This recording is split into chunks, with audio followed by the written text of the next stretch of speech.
Enregistré, je vous salue. Ça me fait penser au salut des syndicalistes. Bien. On peut y aller? Tout est au top?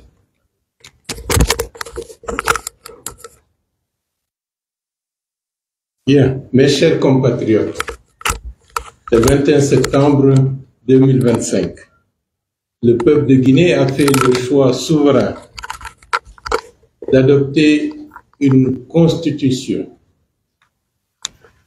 qui, selon les chiffres donnés par le ministère de l'administration du territoire, le oui l'emporte avec 89,38% des suffrages exprimés, avec une participation de l'ordre de 86,42%. C'est une étape importante pour le retour à l'ordre constitutionnel. Mais ce référendum a des significations encore beaucoup plus profondes, marquées principalement par un taux de participation particulièrement significatif, qui consacre une réelle légitimité à la Constitution ainsi adoptée par le peuple de Guinée. Cette signification est encore profonde du fait que ça illustre la réconciliation de l'État et de la société civile fondamentale. Chers compatriotes, au nom du président de la République, chef de l'État, le général Mamadi Doumbouya, au nom du gouvernement de la République, nous vous adressons nos sincères félicitations et nos remerciements les plus solennels. Chers compatriotes, le gouvernement salue la maturité dont vous avez fait preuve durant ce processus référendaire. C'est une belle illustration du renouveau de notre pays.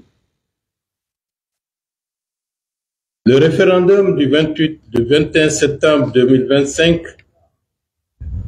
a été également une appropriation par l'ensemble du peuple de Guinée, de toutes les régions du pays, des villes comme des villages, et également de nos compatriotes dans la diaspora. Vous vous êtes mobilisés pour accomplir vos devoirs citoyens dans la paix, la discipline et avec une maturité démocratique exemplaire. Aucun incident notable, aucun blessé, aucune perte en vies humaines.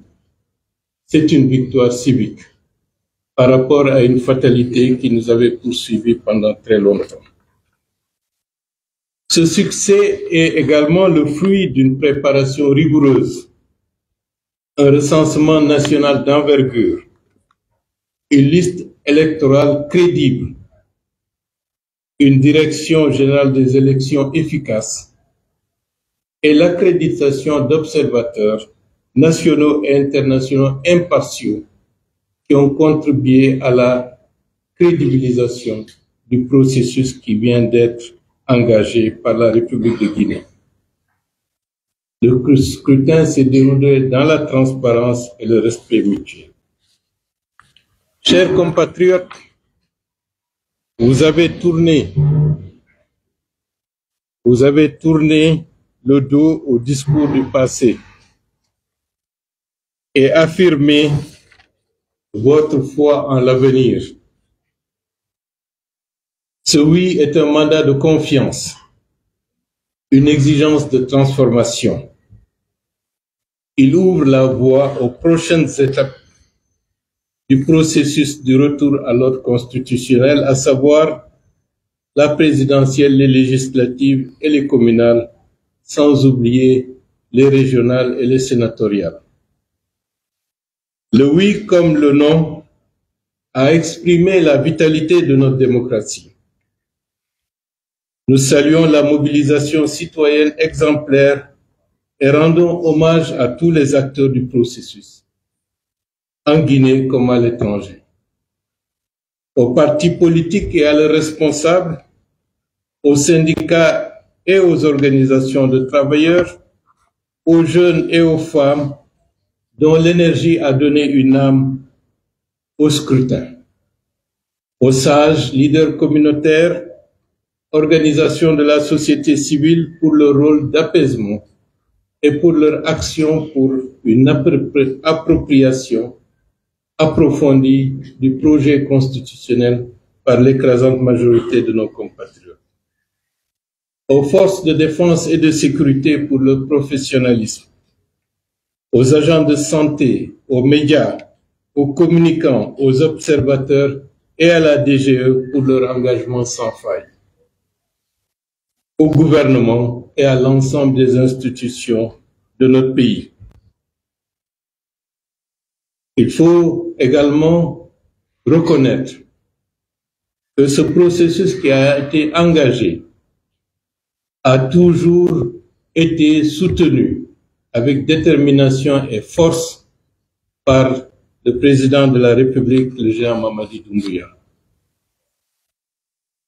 Le oui n'est pas la victoire d'un camp contre un autre, mais celle de la Guinée tout entière. À ceux qui ont voté non, nous leur disons, votre voix compte également.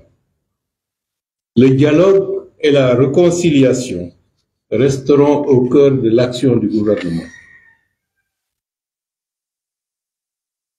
L'État tel que nous l'envisageons et tel que nous le souhaitons doit disposer de contre-pouvoirs efficaces, indispensables pour la construction d'une démocratie enracinée et pour le respect des engagements constitutionnels pour lesquels l'ensemble des acteurs devront en faire leur viatique pour l'action publique.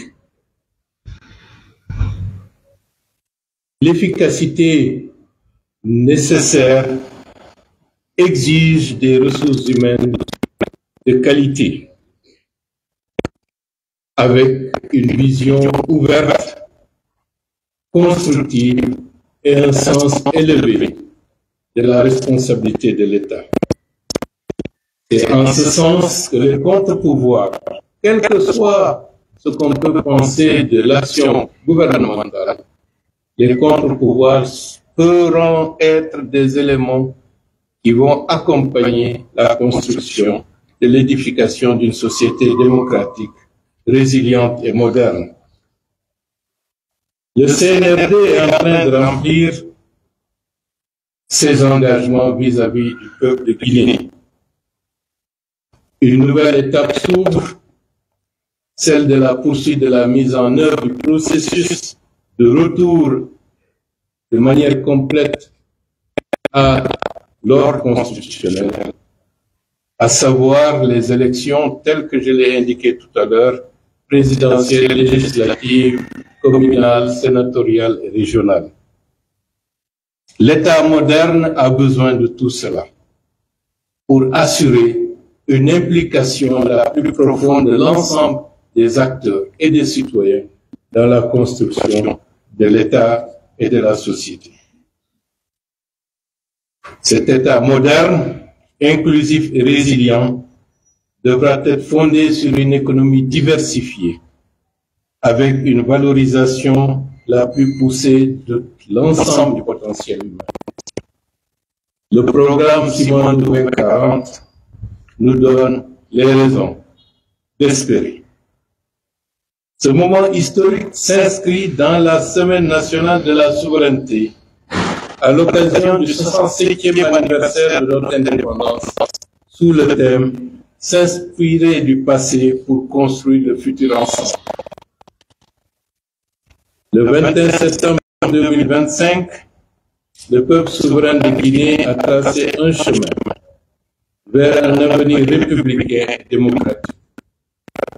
C'est le début d'un nouveau cycle politique que nous souhaitons vertueux, qui apportera la stabilité, la paix, la démocratie et le développement dans cette partie de l'Afrique.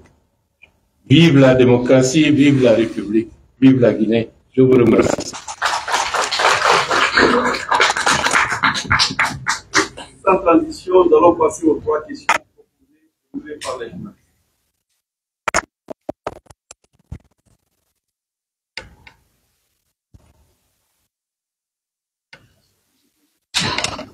Bonjour, Monsieur le ministre. Moi, Guiléan pour Radio France Internationale. Et donc, je pose ma question aussi au nom de la presse étrangère. Ces 2 petites questions. Donc, vous avez parlé des élections. Quand est-ce qu'auront lieu les élections? Est-ce qu'elles auront bien lieu avant la fin de l'année 2025, comme ça avait été annoncé précédemment? Et deuxièmement, comment vous interprétez les résultats au lieu de l'appel au boycott de la plus grande partie de l'opposition? Merci. Vous savez, le président de la République avait déjà indiqué, dès le début de l'année 2025, que l'année 2025 sera une année électorale. Le référendum constitutionnel est une consultation du peuple de Guinée. On vient de franchir cette étape. Donc, les élections seront programmées pour cette année, Inch'Allah. Par rapport au vote, malgré l'appel au boycott, je pense qu'il faut mettre en avant le principe de réalité. Une étape historique est en train d'être tournée. Je comprends qu'il y ait des réticences à accepter de reconnaître qu'une page historique est tournée et définitivement tournée. Parce que sinon, de quel droit, de quelle impunité devrons-nous mettre en avant pour dénier l'expression souveraine d'un peuple qui, avec un taux de participation de 86,36% et un oui de l'ordre de près de 90%, considérer que cela est une mascarade.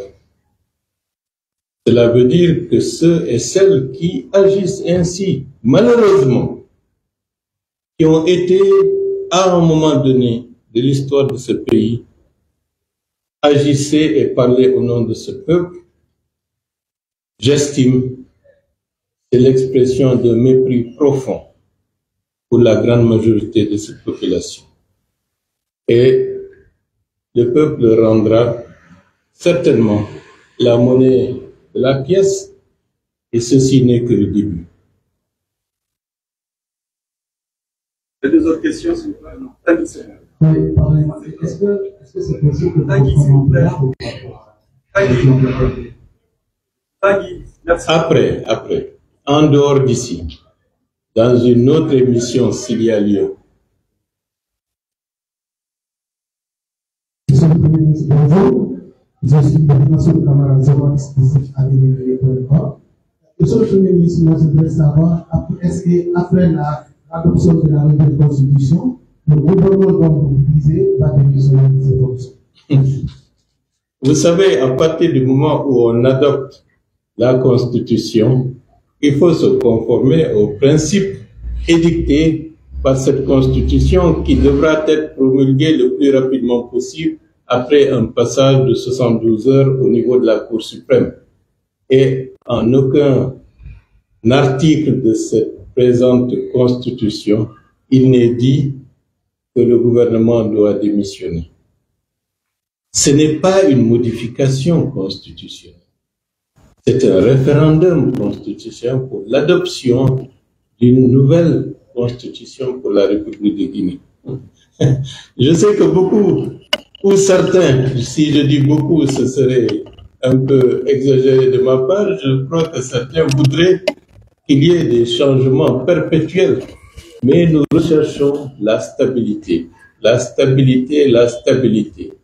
Et cette stabilité doit être adossée par le respect scrupuleux des règles démocratiques, des règles constitutionnelles et dans une vision très ouverte et constructive du présent et du futur.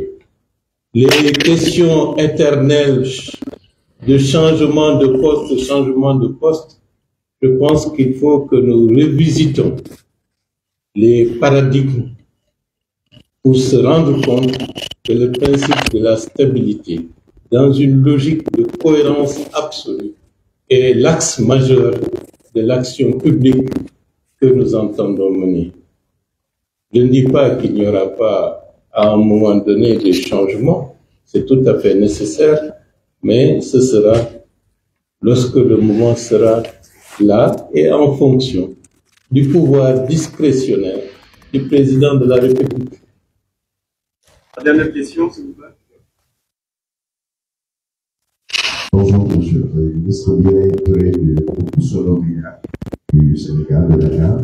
Alors, on le sait, les consultations électorales ont un coût, la Guinée est en chantier. Comment allez-vous justement apprécier par rapport à ce coût de ces différentes consultations électorales, notamment les élections présidentielles, éditoriales, sénatoriales, entre autres?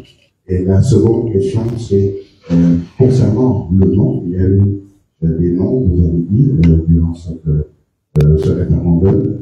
Envisagez-vous un dialogue avec l'ensemble des partis et de l'opposition de la société civile entre autres? Merci. Bien, merci. Je commencerai par la dernière question. Je l'ai dit dans le texte préliminaire, nous avons besoin de contre-pouvoirs efficaces. Et la nécessité d'avoir des contre-pouvoirs efficaces dans une société, c'est de permettre à l'ensemble des forces impliquées dans ce processus d'être des forces reflétant une certaine qualité, un sens de responsabilité élevé, une vision ouverte et constructive, parce que c'est cela qui va fonder l'efficacité de ces contre-pouvoirs. Mais des contre-pouvoirs qui ne cherchent qu'à discréditer, qu'à noircir le tableau et à nier la réalité, il va de soi que par la force et les dynamiques naturelles d'une société qui est en perpétuelle évolution et de modernisation, ils n'auront plus la possibilité d'avoir des personnes qui vont les écouter ou qui vont les suivre. Et ils devraient faire preuve d'humilité pour s'interroger sur la signification de ce vote massif, cette participation très large avec un oui qui frôle les 90%. Ils prennent le temps de réfléchir et de repenser leur propre action par rapport à l'évolution de la Guinée d'aujourd'hui. Je l'ai toujours dit, la Guinée d'hier n'est plus celle d'aujourd'hui. Et il faut qu'à tous les niveaux, que les uns et les autres réajustent leur analyse. Ce changement de paradigme est présent dans beaucoup d'esprits. Quand j'entends la presse internationale parler toujours les leaders principaux, les partis essentiels, et ceci et cela. Mais aujourd'hui, 10%, quoi qu'il en soit, la règle démocratique est là. Sur 100%, 90% sont dans un camp et les 10% sont dans un autre. Allez à Jacques Taès. Mais nous maintenons le dialogue. Nous allons travailler à renforcer la cohésion, le vivre ensemble dans ce pays. Et notre appel est beaucoup plus dirigé vers la recherche de la positivité dans les contradictions. Il ne faut pas que je dise je suis systématiquement contre vous parce que c'est vous. Mais allons au fond des choses. Ayons un débat profond. Critiquons les approches programmatiques. Opposons des projets de société. C'est ça qui va fonder une qualification de notre démocratie et une acceptation des positions de l'autre sans que ce soit systématiquement, tant que c'est toi, je dirais que tout est négatif. Je pense que c'est la leçon que nous devons avoir. Et c'est valable pour la Guinée comme c'est valable pour les autres pays africains. Ayons une approche plus intelligente, plus novatrice, plus fraternelle et plus exigeante dans les oppositions en termes de programme, en termes de projets de société. Ne mettons pas toujours systématiquement notre ego surdimensionné au-dessus des intérêts de millions et de millions de personnes. Et malheureusement, ce sens d'humilité fait défaut dans la société moderne d'aujourd'hui. Mais notre objectif, c'est de remettre en selle des valeurs traditionnelles qui sont présentes dans nos cultures, dans nos manières de faire, pour nous permettre d'avancer. L'expression de la démocratie dans des sociétés qui ont été marquées par des guerres de religion, par des clivages sociaux intenses, n'est pas les caractéristiques majeures des sociétés africaines qui ont toujours évolué dans le sens de la recherche d'un consensus fort basé sur un dialogue permanent. Il faut qu'on ressente et qu'on revisite nos valeurs. Si nous agissons comme ça, nous pourrons évoluer, avancer ensemble, tout en étant parfois différents. C'est la règle du progrès humain. Merci. Merci bien, monsieur le Premier ministre. C'est terminé pour cette conférence. Donne-leur un bonus, s'il te plaît. Un bonus financier pour aller vers cette non, la Guinée s'est engagée dans une logique très exigeante d'expression de la souveraineté. Les présentes consultations ont été financées par le budget national. Et nous entendons poursuivre dans cette voie. Cela veut dire quoi? L'exigence de souveraineté nécessite que nous appliquions une discipline et une capacité forte de mobiliser nos ressources intérieures.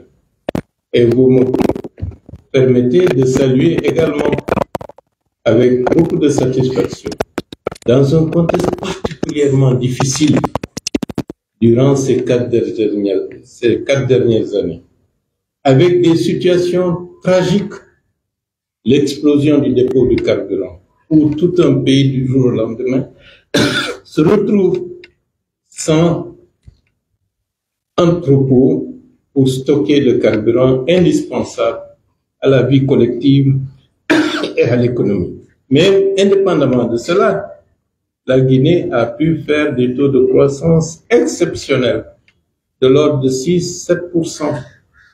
Et nous nous acheminons vers d'autres taux de croissance qui permettront de montrer, disons, l'élan de renouveau économique de la République de Guinée. Et je dois dire également, puisqu'il faut rendre à César ce qui appartient à César, dans un contexte de transition où l'aide extérieure, où tous les accompagnements extérieurs faisaient défaut, la réussite, disons, de la mise en œuvre du projet minier Simandou, qui avait fait rêver pendant très longtemps des générations de nos compatriotes. C'est devenu une réalité. Et nous continuerons dans cette voie avec beaucoup plus de détermination, puisque s'adossant sur une légitimité sans faille pour transformer en profondeur l'économie de ce pays pour répondre aux besoins sociaux et, bien entendu, dans un contexte de l'application des règles institutionnelles de manière rigoureuse. Nous avons été heureux, non pas que nous soyons fétichistes pour s'intéresser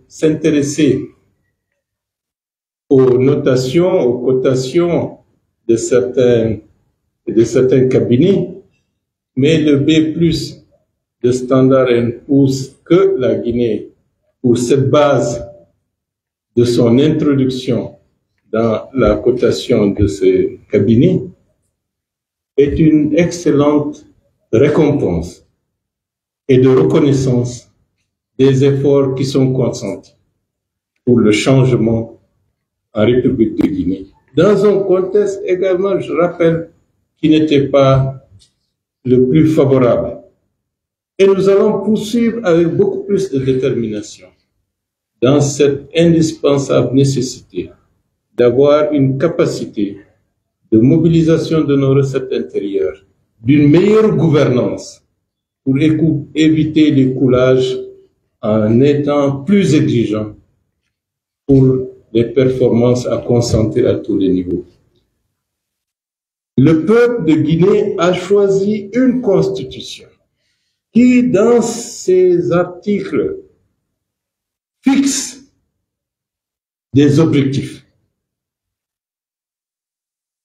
La question de l'éducation. Tous les enfants de la République dans les classes ou dans des centres de formation. L'accès aux soins de tous les citoyens de la République sur l'ensemble du territoire. De meilleures conditions de vie de manière équitable. C'est un engagement qui sont devenus des droits constitutionnels des citoyens de la République de Guinée. Donc les programmes gouvernementaux ne pourront plus se satisfaire que nous n'avons pas pu atteindre tel objectif. Parce que les objectifs programmatiques et les droits constitutionnels constituent des obligations à satisfaire. D'où la question de la mobilisation de nos recettes intérieures, de notre capacité à gérer avec plus de sérieux et de résolution nos finances publiques. Donc, pour notre administration, c'est un challenge, c'est un défi. Et sur ce, la responsabilité de tous les citoyens de la République de Guinée vis-à-vis de leur pays est en question. Je vous remercie.